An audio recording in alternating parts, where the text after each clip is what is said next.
ሰላም የአፍሪካ መጋቢዎች እንዴት ናችሁ? አንገፉ ነኝ። ያው አዲስ ዓመት ከገባ በኋላ አልተገናኘንም። እንኳን አደረሳችሁ። በዛሬ ቪዲዮ ላይ ያው በቀደም የገቡትን ዶሮችን ሽጠን ጨርሰናል። ሳጥኖቹ ባዶ ቀርተዋል። የተወሰኑ ናቸው የቀሩት። እነሱ ደግሞ ያው አሁን ላይ በሚቀጥለው ቀን ላይ ይሸጣሉ ማለት ነው። በዚህ ዙሪያ የገጠመን ነገር ምንድነው? ኢትዮቺክን አብኖርማል በሆነ መንገድ በጣም ብዙ ዶሮች እንዲገቡ አድርጎ ነበር ወደ ማርኬቱ። ምን እንደተፈጠረ በልግጽ ባናቅም በጣም ብዙ ዶሮች ስለገቡ በጣም ትላልቅ ዶሮች ዋጋቸው በጣም ወርዶ ሲሸጥ ነበር። በዛም ምክንያት አንዳንድ ሰዎች ደግሞ አዲስ ዓመት ስለሆነ ብዙ ሰዎች ትላልቅ ዶሮችን በመሸጥ ትናንሽ ዶሮችን በብዛት ይገዛሉ በሚል ግምት ብዙ ዶሮችን አስገብተው ነበር። ስለዚህ በዛም ምክንያት የማርኬት መጨናነቅ ነበር። ያንንም ለማስተካከል ወደ ስንሸጥ ነበር።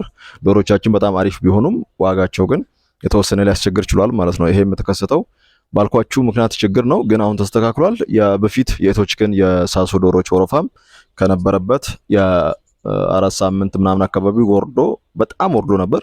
ወደ 2 ቀን 3 ቀን ሁላ አዛችሁ ማምጣት እንችላለን ብለው ነበር፣ ግን አሁን ላይ ከ4 ሳምንት እስከ 5 ሳምንት በሚል እንደተሻሻለ ሰምቻለሁኝ። ስለዚህ አሁን ላይ ያለው ነገር አሪፍ ይመስለኛል። ሌላው ደግሞ የስጋ ዶሮች በበዓል ገበያ ላይ በጣም ረክሰው ነበር። ማለትም ከነበሩበት ዋጋ ትንሽ ወረድ ብለዋል። እስከ 1000 እስከ 800 ሲሸጡ ነበር።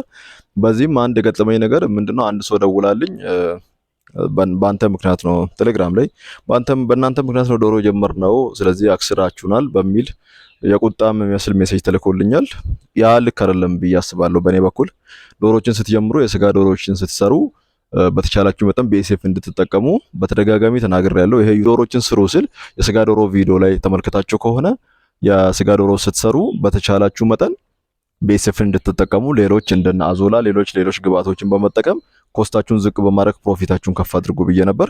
ነገር ግን አሁን ላይ የተከሰተ ያለው ምንድነው? በኢትዮጵያ ፖልትሪ ኢንዱስትሪ ውስጥ ዶሮች እድል ሆነዋል። በቃ እንደ ሎተሪ በሉት። የሆነ ወቅት ላይ እንቁላል በጣም እጥረት ባለበት ሰዓት እና ዶሮች በጠፉ ሰዓት እንቁላል ያስገባ ሰው እንቁላል በጣም በውድ ይሸጥና በጣም አዋጭ በሆነ ሁኔታ የመጀመሪያውን ዙር ይጨርሳል። ቀጣይ ደግሞ ያንን አይቶ ደግሞ መርቅ ነው የገባ ሰው ደግሞ እንቁላል እጁ ላይ ይረክሳል። ዶሮዎች በብዛት ይገባሉ። ቄብ ዶሮ ይረክሳል። ከዛ ዶሮዎች እንቁላልም ሲረክስ ከዛ ያ ሰው ደግሞ ከስሮ ይወጣል ማለት ነው። ስለዚህ ስራው ላይ አክስራል አያከስርም የሚባለው ነገር የሆነ እንደ ሁኔታ ሆኗል ማለት ነው። ያ እንዲሆን አንፈልግም። እኛ በተቻለ መጠን BSFንም ሌሎች የመኖ ግብአቶችን ተጠቀሙ የምንለው ይህንን ፕሮብለም ላይ መቀነስ ነው። ስለዚህ የተረዳችሁኝ አልመሰላችሁኝም አንዳንዶቻችሁ።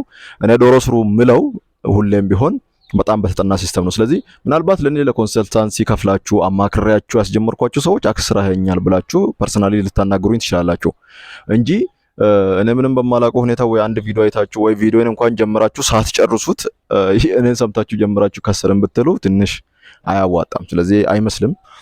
ኮንሰልታንሲ አለን። ምናልባት ኮንሰልት ማድረግ የምትፈልጉ ሰዎች ምን አይነት ነገሮችን መጠቀም እንደምትችሉ ከዛ የዛኔ ክሳራችሁን ጭምር ተጠያቂ ልንሆን እንችላለን።